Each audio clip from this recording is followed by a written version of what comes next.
What's up, everybody? And today we are checking out the B-1B Lancer, America's most dangerous bomber. This is by US Military News. We've reacted to a couple of their videos now, including, so today, I don't know whether this will go up first or second, but today there's two videos releasing, both by US Military News. So if you haven't already, head to the link in the description, go over to their channel, give it a like, subscribe, and all that good stuff, because they've obviously made some fantastic videos. I'm really enjoying watching them with you guys. We're learning a lot about US military, weaponry, aircraft, ships, all sorts of really cool stuff. And this channel is helping us all learn together as a body of men, as they would say in the Royal Marines. Check out DREADNOUGT MEADERY in the description if you haven't already. It's the new project me and my brother are working on. We're very excited about it. And don't forget to like, comment, subscribe, because 90% of people watching these videos are not subscribed, and it would help with that YouTube mysterious algorithm. Other than that, let's shut up, let's pull this up, and let's have a cheeky peek. So this was obviously, we've checked out the B-1B LANCER. We've checked out. Was built to nuke Russia. Stop a second. We've checked out the B2, and we've checked out the B2-1 bomber. All right, the fancy-looking ones. This isn't as fancy-looking, although it still looks kind of cool. And I'm presuming this came out first. We're gonna find out though. Russia. It's a long boy, isn't it? Earlier this year, the United States Air Force announced plans to retire the B-1B LANCER, also known as the Bone, in favor of the new B-21 Raider stealth. Just say this video's a year old, okay? So I'm wondering if that's changed. The video's a year old. Let me know in the comments if the B-1B has been put to bed. Bomber. The B-1B will remain in service for some time, but unlike its older cousin, the B-52 Stratofortress, its days are apparently numbered.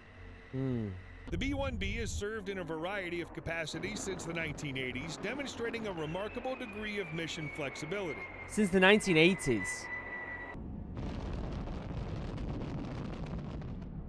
This is another aircraft that I unfortunately was never, able to see. Not in person when I was in the Royal Marines Commandos, and not when I was traveling the United States either, unfortunately.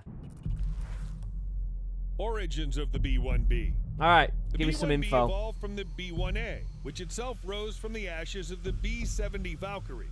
Interesting. United States strategic bomber development stalled out in the 1960s as concerns about Soviet surface-to-air missile defenses forced the Air Force to reinvent its mission concept.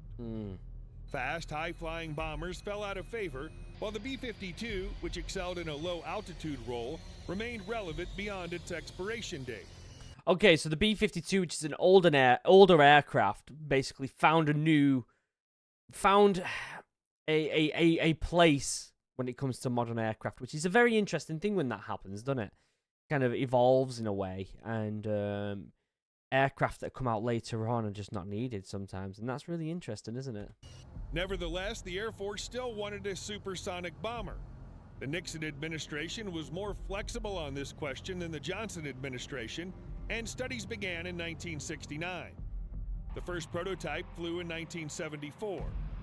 As designed, the B-1A could exceed Mach 2 at high altitude. So the B-1A is a pretty old plane then at this point, isn't it? It's a pretty old aircraft. Mach 1.2 at low altitude. Even then, the B-1 remained controversial. United States intel suggested that Soviet radar was improving, making the low-altitude penetration mission riskier. At the same time, the development of short-range cruise missiles offered to make the B-52 a more formidable platform.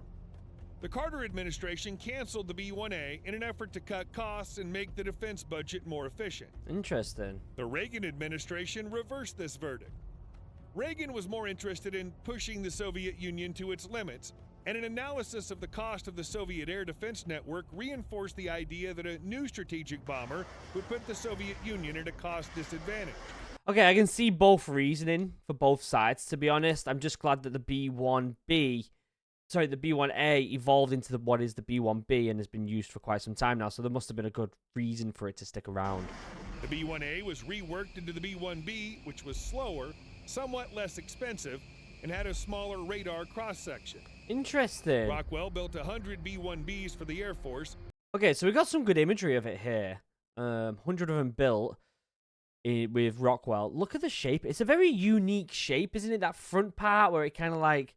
I'm going to use my cursor if you can see it. It kind of like comes up. This type of shape, which we've seen in a few aircraft now, is such a unique style, in my opinion. As well as 4 B-1A prototypes. 45 of the aircraft remain in service. Interesting. Very unique style. The B-1B's capabilities. The B-1 has a blended wing body configuration with a variable sweep wing, 4 turbofan engines, triangular ride control fins, and cruciform tail. Interesting. The wings can sweep from 15 degrees to 67.5 degrees. This is all cool. And I think I've said this a few times now when watching aircraft videos. As a Royal Marines commando, as a former Royal Marines commando, as former boots on the ground soldier, I really like to know what it's capable of in protecting and looking after the lads on the ground if needs be. So when it gets into the technicality of the plane, the speed and the duration probably is more interesting to me. They're all really cool, but the payload, what it can carry, what it can throw down, I think is more important to me, if you get what I'm saying. Full forward to full sweep. Forward swept wing settings are used for takeoff, landings, and high-altitude economical cruise. Aft swept wing settings are used in high subsonic and supersonic flights. The B-1's variable sweep wings and thrust-to-weight ratio provide it with improved takeoff performance, allowing it to use shorter runways than previous bombers. So the wings move then? That's so interesting, that, isn't it? So strange. The B-1B is no longer armed with nuclear weapons, but is capable of carrying the AGM-86B air-launched cruise missile. It's no longer carrying it, but my presumption is it certainly could if it wanted to. Aircraft has 3 internal weapon bays and 6 external hardpoints under Wow. the fuselage. That's a lot. The maximum internal weapons payload is 75,000 pounds, and the maximum external weapons payload is 59,000 pounds. Oh my god. So you're looking at, nearly 140,000 pounds there of weaponry. Close to, give or take a little bit there. That's really impressive. That's really impressive. The B-1B weapons payload includes 24 GBU-31 JDAM at one time, or a combination of 24 Mark 84 2,000-pound general-purpose bombs. This, by the way, reminds me, I'm thinking of doing more videos on actually looking at these missiles more than just the aircraft and doing some research into that. Let me know if you think that's a good idea and if you've got any recommendations. 84 Mark 82 500-pound general-purpose bombs, 84 Mark 62 500-pound naval mines, 30 cluster munitions or 30 wind-corrected munitions dispenser, 24 AGM-158 joint air-to-surface standoff missiles, JASSM, or 12 AGM-154 joint standoff weapons, JSOW. Wow. The Lockheed Martin JASSM. Basically a lot of weapons. It can hold a lot, which is, which is great for boots on the ground as long as it's put in the right place. Do you know what I mean? As long as they've got a good targeting system, then yeah, I'm all for it. Is a long-range precision standoff cruise missile with a digital jam-resistant global positioning system, inertial navigation guidance, and infrared seeker. JASSM weighs 2,250 pounds and has a range of over 370 kilometers and a dual-mode penetrator and blast fragmentation warhead. Oh my god. The B-1B successfully launched the first JASSM-ER missile, which has a range... Oh my god, that's so cool. Before we watch it hit this. It has the wings and everything. It's like a mini plane. It's like it's just give birth to a mini plane, isn't it? Which has a range of 926 kilometers in June 2006. Oh my god. That's the B-1B crazy. Lancer is powered by 4 General Electric F101 GE102 augmented turbofans. Each is capable of a dry thrust of 17,390 pound-foot each and 30,780 pound-foot with afterburner. Yeah, that's impressive, isn't it? It's really, really impressive. No wonder it can carry the loads it's got, to be fair. The B-1B has impressive specifications. It can make Mach 1.25, although in practice the speed is lower because of altitude and structural stability consideration. It can carry 125,000 pounds of ordnance with a combat radius of roughly 3,000 miles. Holy. In the first decades of its life, the B-1B was primarily a nuclear deterrence bomber. Yeah. But with the end of the Cold War and the collapse of the Soviet Union, the Bone lost the nuclear mission. By treaty agreement with Russia, the main bomb bay in the B-1B was subdivided into 2 sections, and several other modifications were made. The process began in 1995 and was complete on all remaining aircraft by 2011. So, yeah, my wonder is if these are still in commission, if these are still being used or not. That's my question. Along the way, various updates improved the ability of the B-1B to precision deliver conventional munitions, including advanced targeting electronics and additional fixtures necessary to deliver a large number of bombs. Yeah. The B-1B sat out the first Gulf War, a conflict which established a new paradigm for the use of air power. Tactical operations could now have strategic effect, a shift that blurred the long-standing distinction between fighters and bombers. The Bone saw its first combat during Operation Desert Fox in 1998, delivering unguided 1998 is a long time ago. You're talking 26 years ago? That's a long time. bombs against Iraqi targets.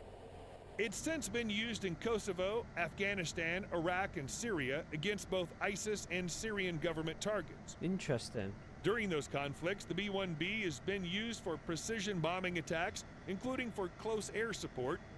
Because of its range, it can remain on station for longer than the fighter bombers than the U.S. Air Force, Marine Corps, and Navy employ. All right, so it's got more longevity in the sky, which is fantastic. At the end of the day, if one of these is out and about, you're gonna want it. You're gonna want to need its help. You're gonna want it to be in the area if you need the help, aren't you? Let's be honest. It's a good bit of kit. It's a good bit of kit that has the firepower to get the lads, like my lads, boots on the ground, out of tricky situations if they really need to be helped. You know, a little bit of a helping hand, a little bit of a helping massive bomb. You know what I mean?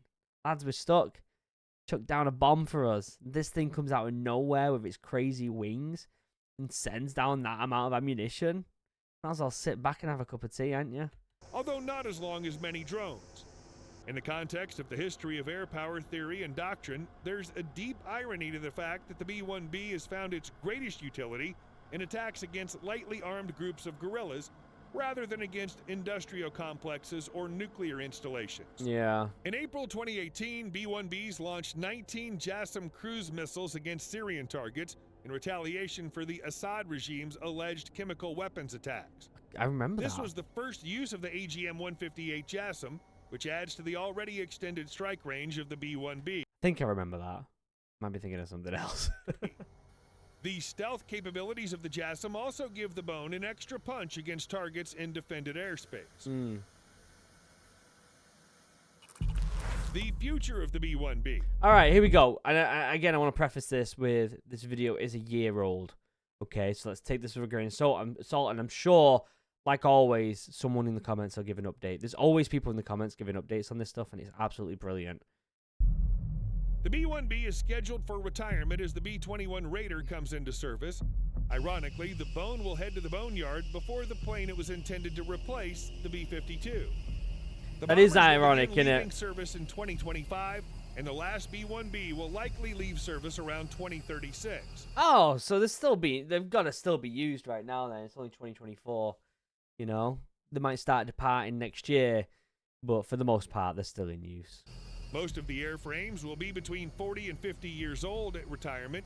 Ooh. Of course, delays in the B-21 program or changes in the strategic situations could force the Air Force to keep the B-1B around for longer. And it could be used for different, you know, they might turn around, just like they did with the other one, the older one, and use it for something else. You know, they've got the equipment, it's already been built, it's reliable.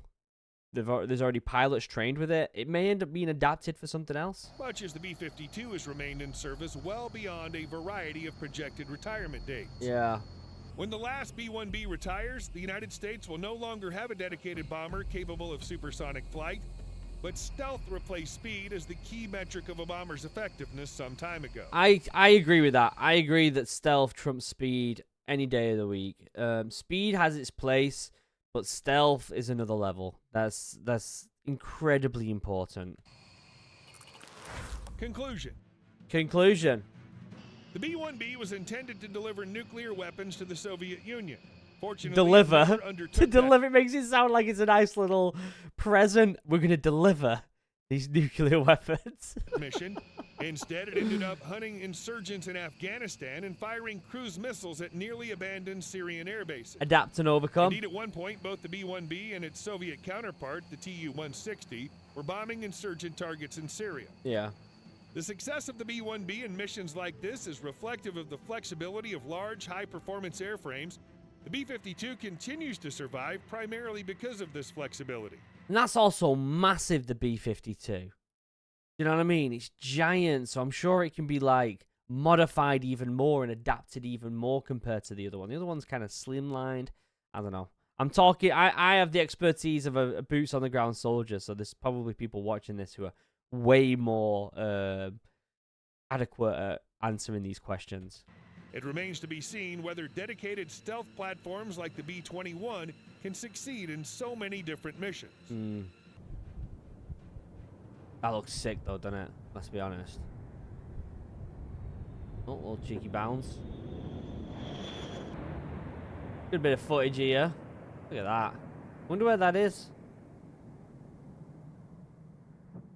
What a great video, as always. This channel's fantastic. There'll be a link down below to the original video, US military news, as always, in the description. Check it out. If you haven't already, like, comment, subscribe to help with that mysterious YouTube algorithm. We are so close. In fact, by the time this comes out, we probably will have reached 475,000 subscribers, which is amazing. And my goal is to try and get to 500,000 by this year. So if you could subscribe, that would mean a hell of a lot. And it would help with that mysterious YouTube algorithm. Check out DREADNOUGHT MEADERY, the new project me and my brother are working on, in the description as well. Other than that, I love you all. Have a wonderful day. Goodbye.